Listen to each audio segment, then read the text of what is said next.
இதை இந்த அளவுக்கு ஹிட்டு கொண்டு வந்ததுக்கான மெயின் ரீசன் கௌசிக் சார் தான். அப்புறம் ஜி டீம் டோட்டலாக முகுந்த் சார் எல்லாமே.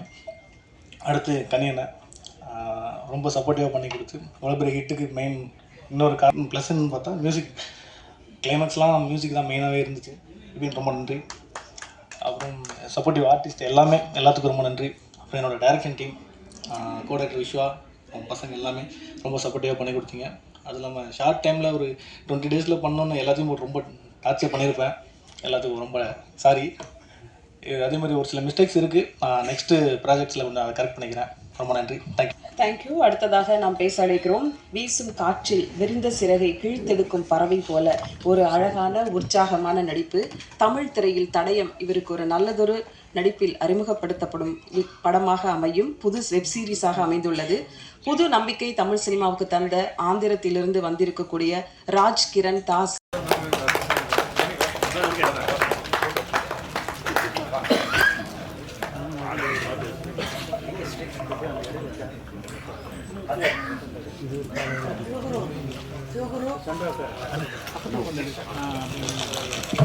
அடுத்ததாக சமுத்திரகனி சகோ அவர்களுக்கு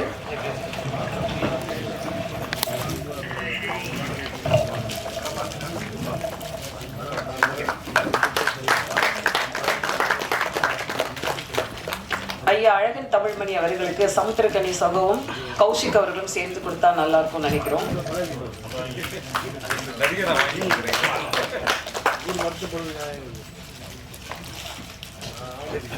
டைரக்டர் நவீன்குமார் பழனிவேல் அவர்களுக்கு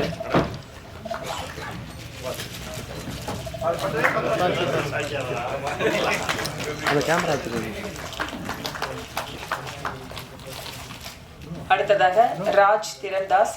ஐ திங்க் முதல் வெப் சீரிஸ்லேயே அவர் வாங்கக்கூடிய ஷீல்டு நினைக்கிறேன். இந்த ஷீல்டு வந்து நிறைய ஷீல்டு அவருக்கு கிடைக்கணும்னு சொல்லிட்டு நம்மளும் விஷ் பண்ணலாம். Thank you and all the very best Raj Kiran Das. K cinematographer அவர்களுக்கு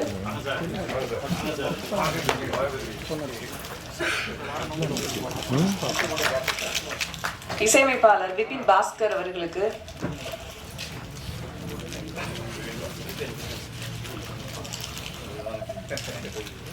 எடிட்டர் தினேஷ் குமார் அவர்களுக்கு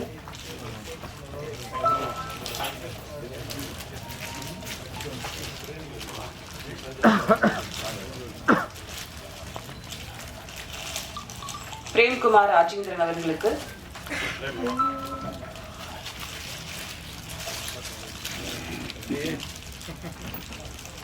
சதீஷ் ஸ்டண்ட் டைரக்டர் அவர்களுக்கு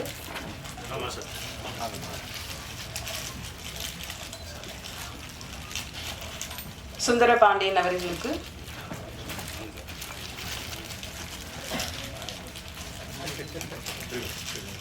விஷாகன் அவர்களுக்கு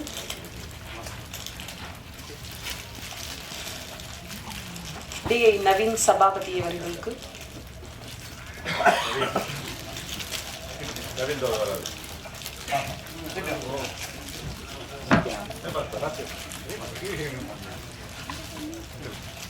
மிக்சிங் டோனி எங்க இருக்கீங்க? ரொம்ப நேரமா தேடிட்டு இருந்தாங்களே.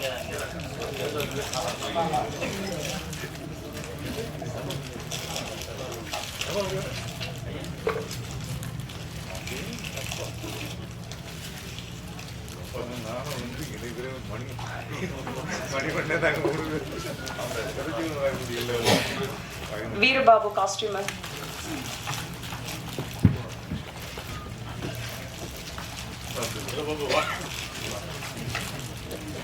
புலிப்பாண்டி எங்க இருக்கீங்க?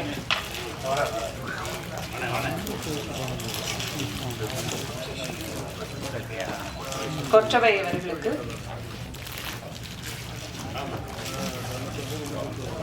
அருள்முருகன் எஸ்எஃப்எக்ஸ். அருள்முருகன் எங்க இருக்கீங்க sir? Akash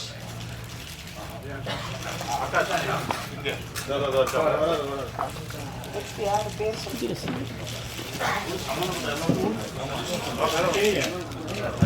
Satishkumar production manager.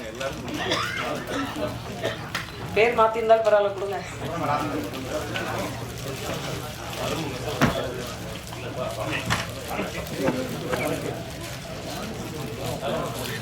EB Saravanakumar வரலையா?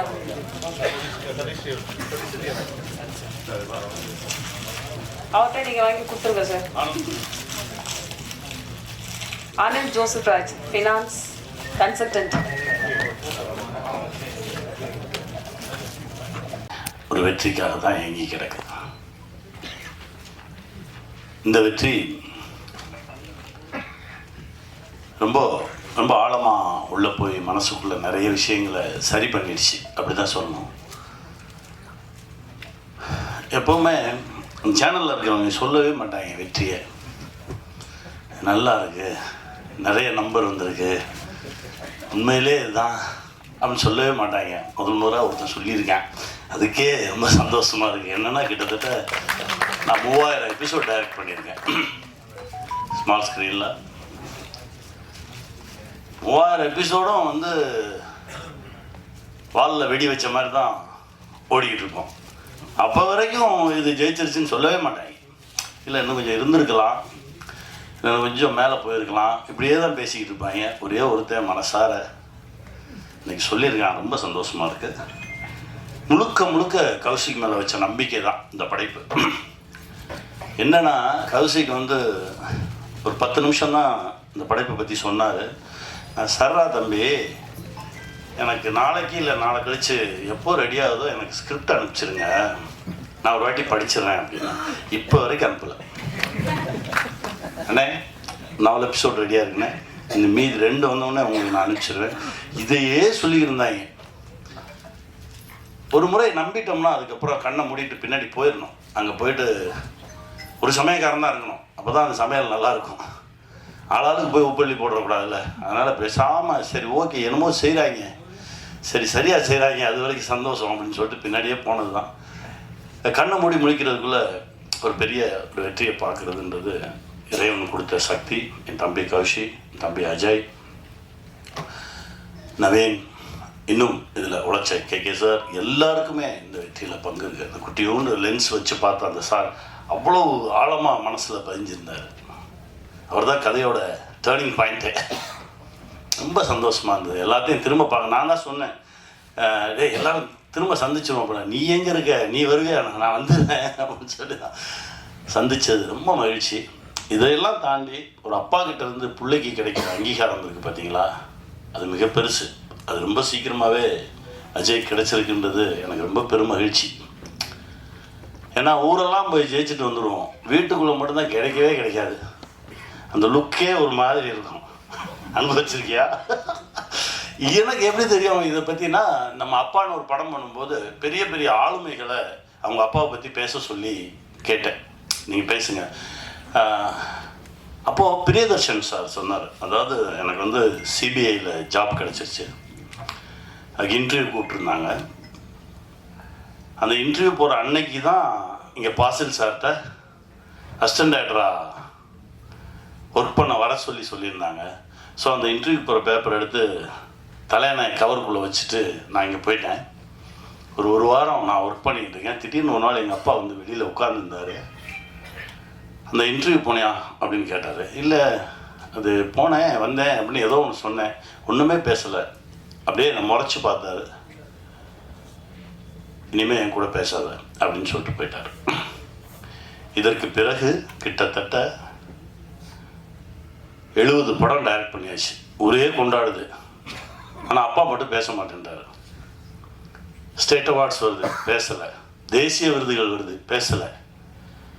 கடைசி பத்மஸ்ரீ விருது வாங்குறாரு.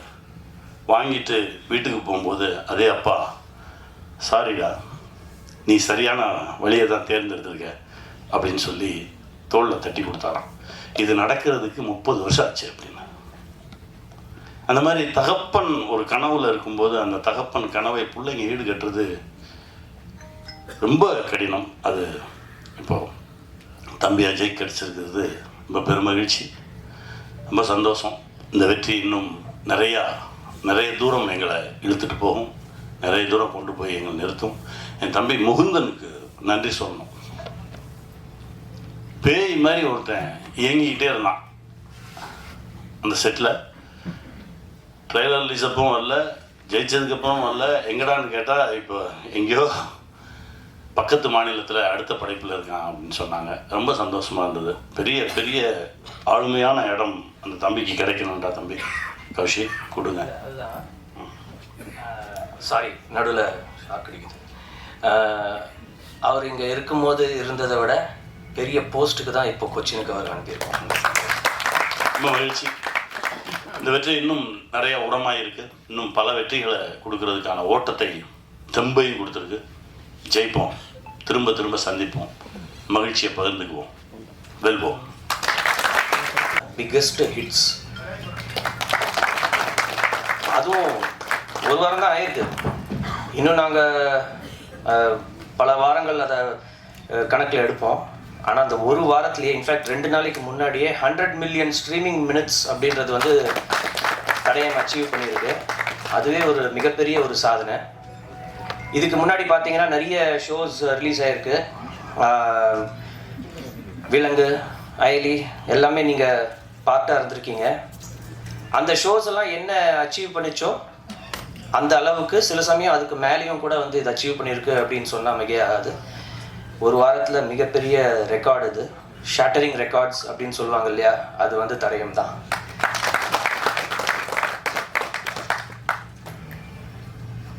அதனால் நான் அவங்க எல்லாருக்குமே வந்து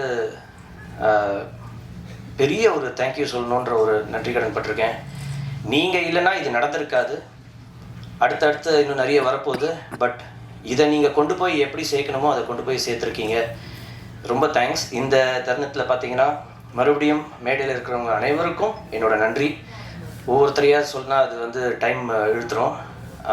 ஆனால் இதுக்கு ரொம்ப பெரிய ஒரு பக்கபலமாக இருந்த என் அண்ணன் கனி சார் அவருக்கும், ஆந்திராலேருந்து இப்போ வந்து மிரட்டிட்டு இருக்கிற ராஜ் அவருக்கும், சிவதா இன்னைக்கு வரல, ஆனால் அவங்களும் இன்னைக்கு பார்த்தீங்கன்னா பெரிய லெவலில் எல்லா சோஷியல் மீடியாலையும் பார்த்தீங்கன்னா அவங்கள பற்றி புகழ்ந்து தள்ளிட்டு இருக்காங்க அப்படியே. ஸோ அவங்களுக்கும், ஒர்க் பண்ண அத்தனை டெக்னீஷியன்ஸுக்கும், நடித்த அத்தனை ஆக்டர்ஸுக்கும் என்னோட நன்றி. இதை ப்ரொடியூஸ் பண்ண அஜய்க்கு நன்றி. தமிழ்மணி சார் ரொம்ப ரொம்ப நன்றி. ஸோ அடுத்த ஒரு படைப்போட மீண்டும் உங்களை சந்திக்கிறேன். நீங்கள் வந்து இப்போ அவளோட இருக்கிற மற்றவங்களோட பேசுங்க. தேங்க்யூ. தெரியல. ஸோ இது வந்து எனக்கு மிகப்பெரிய நம்பிக்கையை கொடுத்துருக்கு. தட் என்னாலையும் வந்து நல்லா பெர்ஃபார்ம் பண்ண முடியும்னு சொல்லிட்டு அந்த நம்பிக்கைக்கு மிகப்பெரிய நன்றி நவீன். வந்திருக்கும் ஊடக நண்பர்களுக்கு மிகப்பெரிய நன்றி. வந்து தனிப்பட்ட முறையில் படம் பார்த்ததே இல்லை. ஒரு படங்களை கூட நான் பார்க்க மாட்டேன். தியேட்டரில் உட்காந்து எல்லோரோடும் நானும் டிக்கெட் வாங்கி உட்காந்து தான் படம் பார்ப்பேன். ஏன்னா அப்போ தான் ஒவ்வொருத்தருடைய இது எனக்கு தெரியும்னு சொல்லி. ஆனால் இந்த தடயம் எனக்கு அது ஒரு சின்ன இதை வந்து நான் என் தயாரிப்பு பசங்க எலெக்ஷன் நடக்கும்போது கூட என் மகன் சரவணனும் என் மகன் கூப்பிட்டு இந்த படத்தில் நின்று கௌசிக் சொன்னதுனால ஒரு சின்ன பாத்திரம் தான் அதில் வந்து நடித்து கொடுத்துட்டு போனேன். ஆனால் இந்த தடயம் சீரியல் வந்து நான் வந்து என்னடா இது நம்ம தேட்டரில் படத்தை பார்த்து பழக்கப்பட்டவங்க, சரி வர தேட்டரு அதே மாதிரி என் வீட்டில் உட்கார்ந்து இந்த தடயத்தை நான் பார்க்கும் பொழுது இயக்குனருடைய கைவண்ணமும் கேமராமேனுடைய அதை வந்து நான் என்ன சொல்ல, நானும் நிறைய படங்கள் எடுத்திருக்கேன். எங்களுடைய இதில் உருவானவர்கள் நிறைய பேர். இன்னும் சொல்லப்போனால் வந்து நேஷ்னல் அவார்டு வாங்கின டைரக்டர்கள்லாம் கூட எங்கள் படத்தில் தான் அசிஸ்டன்ட் டைரக்டராக வேலை பார்த்தவங்க. ஜனநாதன் சொல்லி என் கூட பிறந்த தம்பி, அவங்கெல்லாம் செஞ்சது மாதிரியே ஒரு வெப் சீரியஸ் சினிமா, அதாவது வெப் சீரியஸாகவே எனக்கு தெரியல அடுத்தது என்னன்னு சொல்லி நான் அந்த படம் பார்க்க உட்கார்ந்து, அந்த தடயத்தை பார்க்க உட்கார்ந்த நான் முடிகின்ற வரைக்கும் ராத்திரி 11:45 மணி வரைக்கும் உட்கார்ந்து அதை பார்த்து முடித்து விட்ட பிறகுதான் சாப்பிடவே எழுந்திரிச்சேன். அந்த அளவுக்கு வந்து அடுத்து என்ன என்றதை கண்டினியூவாக கட்டி போட்ட இயக்குனருக்கும் இந்த கேமராமேன், அது பணியாற்றிய எடிட்டர் ரொம்ப ஷார்ப்பாக பண்ணியிருந்தார். இதெல்லாம் பார்க்கும்போது அது வெப் சீரியஸ் நான் நினைக்கல. ஒரு திரைப்படம் எப்படி இருக்கப்பட்டிருக்கின்றதோ அந்த திரைப்படமாக உருவாக்கிய இந்த குழுவினருக்கு என் மனமார்ந்த நன்றியையும் வணக்கத்தையும் தெரிவித்துக் கொள்கிறேன். அதே மாதிரி நான் சீரியலுக்கு புதியவன் அல்ல. நான் ஆரம்ப காலத்திலேயே, அதாவது 99 நான் வந்து மங்கை என்ற சீரியலில் சன் டிவியில் மதியத்திலே நான் ஆரம்பித்த மெகா தொடர், இந்தியாவிலேயே மதிய நேரத்தில் மெகா தொடரை ஆரம்பித்தவன் நான் என்ற பெருமைக்குரியவன் நான். அதே மாதிரி தான் மறுபடியும் படங்களையும் நான் ஒவ்வொரு படங்களையும் எடுத்த படங்கள் எல்லாமே 200 நாள் 150 நாள் கூடிய படங்களை தான் எடுத்தேன். அதற்கு பிறகு நான் அப்படியே படத்துறையின் ஒதுங்கி சின்னத்திரைக்கு போய் இன்றைக்கு சின்னத்திரையின் சார்பில் தான் எனக்கு கலைமாமணி விருது அரசாங்கத்தால் கடந்த 3 மாதங்களுக்கு முன்பு கொடுக்கப்பட்டது. அதே மாதிரி கலைத்துறையினுடைய சின்னத்திரையினுடைய வாழ்நாள் சாதனையாளர் விருதையும் 2 வாரங்களுக்கு முன்பு தமிழக அரசு எனக்கு வழங்கியது. இவைகள் அனைத்துக்கும் எனக்கு முந்துகோலாக இருந்தது, என்னை தூக்கி பிடித்து நிறுத்தியது சின்னத்திரை. இந்த சின்னத்திரை தான் என்னை வாழ வைத்தது. நான் சின்னத்திரையில் சம்பாதித்துதான் நான் பட்ட கடன்களை எல்லாம் பெரிய திரையில் பட்ட கடன்களை எல்லாம் அடைத்தேன் என்பதை கூறி சின்னத்திரையிலே என் வாழ்நாள் ஒரு கடைசி வரைக்கும் நான் அதை கழிக்க வேண்டும் என்பதற்கு என் மகனையும் திருப்பி அதே சின்னத்திரைக்கு ஒப்படைத்திருக்கின்றேன். அவனுடைய வாழ்வில் நீங்கள் எல்லோரும் பங்கு பெற்று அவனை வாழ்த்தி அவனுக்கு உரிய ஊக்கத்தை கொடுக்க வேண்டும் என்று கூறி விடைபெறுகிறேன். நன்றி, வணக்கம்.